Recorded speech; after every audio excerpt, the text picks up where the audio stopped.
I can't tell you who to vote for in here, but my ride is right outside. And if you're unsure who to vote for, before the day is over, meet me by my car. All right? Gotta get that.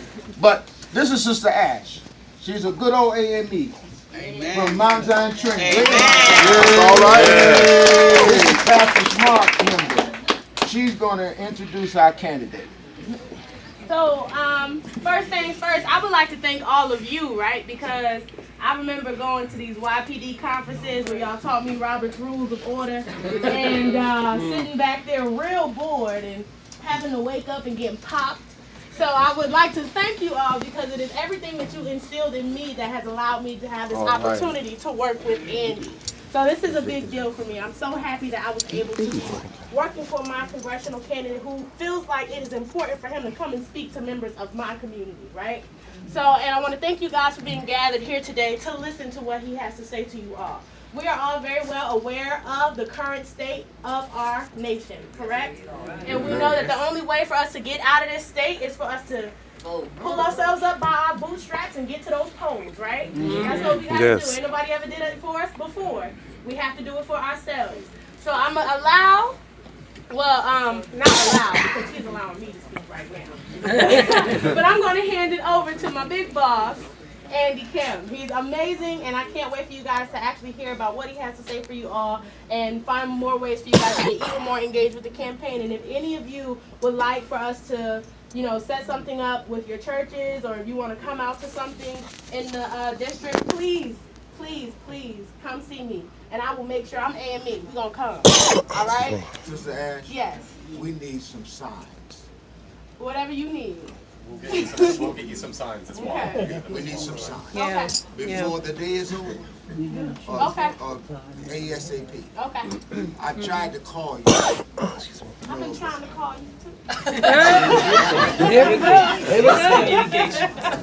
But it's all good. You know I'm married, don't you?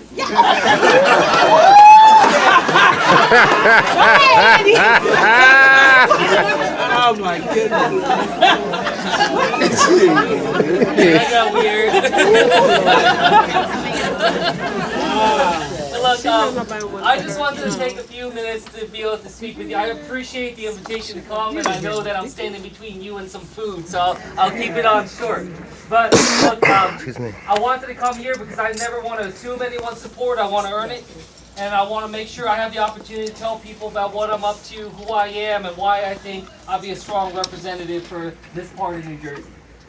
I'm running this district because the New Jersey 3rd Congressional District is a district that gave me and my family every opportunity in life. My mother, I'm the son of immigrants. My mother and father both grew up in South Korea through very difficult times. My dad grew up in an orphanage. He's a survivor of polio. That orphanage treated him so poorly and abused him because he was disabled that he ran away and was homeless for most of his childhood. My mother grew up in a poor farm family to a single mom. Neither of them thought they'd have any shot at life. But America took a chance on them, brought them in, gave them an education. My dad, who grew up in an orphanage, ended up getting a PhD in genetics here in America. Amen. He dedicated his whole life to trying to cure cancer and Alzheimer's at a lab over in Camden, New Jersey. And my mom ended up getting a nursing degree, served the great hospital systems here in our area for her whole career. That's what this country gave us. That's what New Jersey gave us. I did my entire public school education in the New Jersey 3rd Congressional District.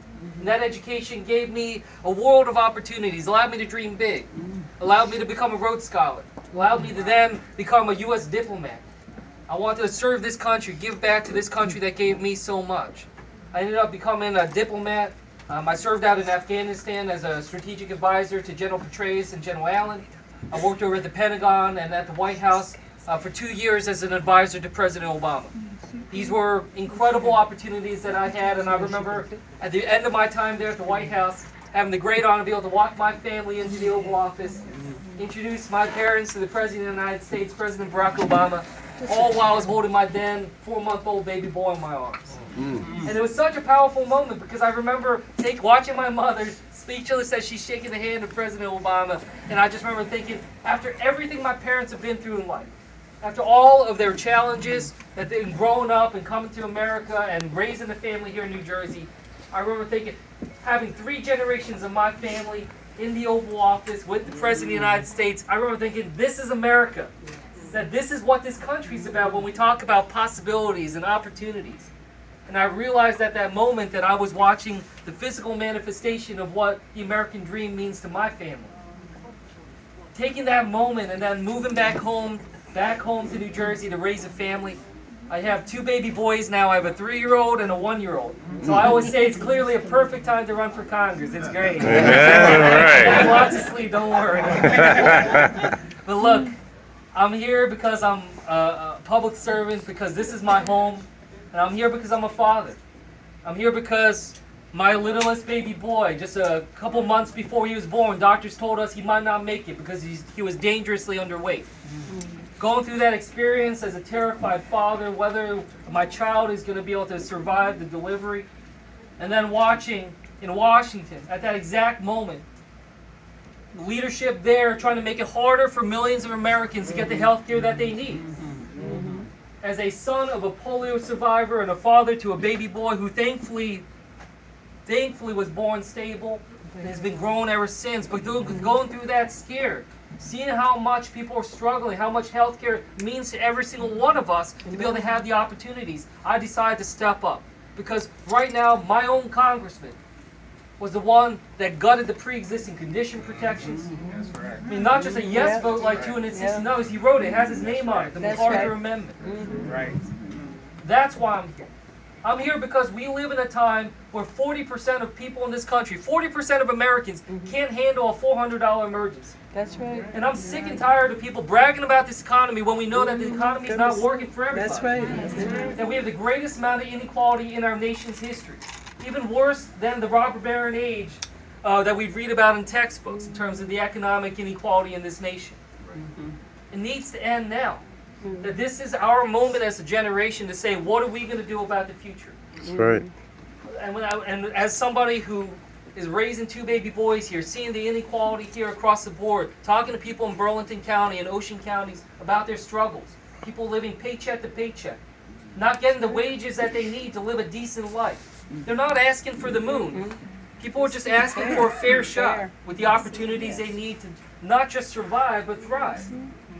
Having wages, having a higher minimum wage that people can live off of here in New Jersey. Making sure that families have the support so they can be working families that can take care of their kids. Child care is too expensive. All these issues that are happening are burdening families, preventing them from taking those steps where they can then reach that next level. When we have healthcare people struggling with their healthcare, prescription drug costs that are too unaffordable for people when it's necessary for their lives. I talk to people who are having their medication because they can't afford their prescription drugs. That is not a choice that people in the richest, most powerful country in the world should have to make. What I'll tell you is that I never thought that I would run for Congress. I never did. I was a public servant. And I was happy to do that, but I came from this an angle where I worked under both Republicans and Democrats. I find that a lot of this partisanship holds us back. But I never thought that I'd run for Congress. But I also never thought that I'd have a representative who would be the lead author on that health care repeal bill. The only member of Congress in New Jersey to vote yes on that tax bill that hurts families right here in our state. That's why I decided to step up. We built a campaign that's focused on the people, not special interests, not corporations, and we're doing this the right way. So I'm here today just humbly asking for your help and support. We are 17 days away from an incredibly important election. And what I'll say is that this is the single most important election that the New Jersey 3rd Congressional District has ever been a part of. And what happens on November 6th and what direction our nation takes after that could very well come down to, and will very well come down to, who wins the New Jersey 3rd Congressional District. That's what's at stake here. We're doing everything we can over these 17 days to get the word out. And I'm here humbly asking for your help. For those of you who are residents in the New Jersey 3rd, I'm here humbly asking for your vote. And all of us working together to recognize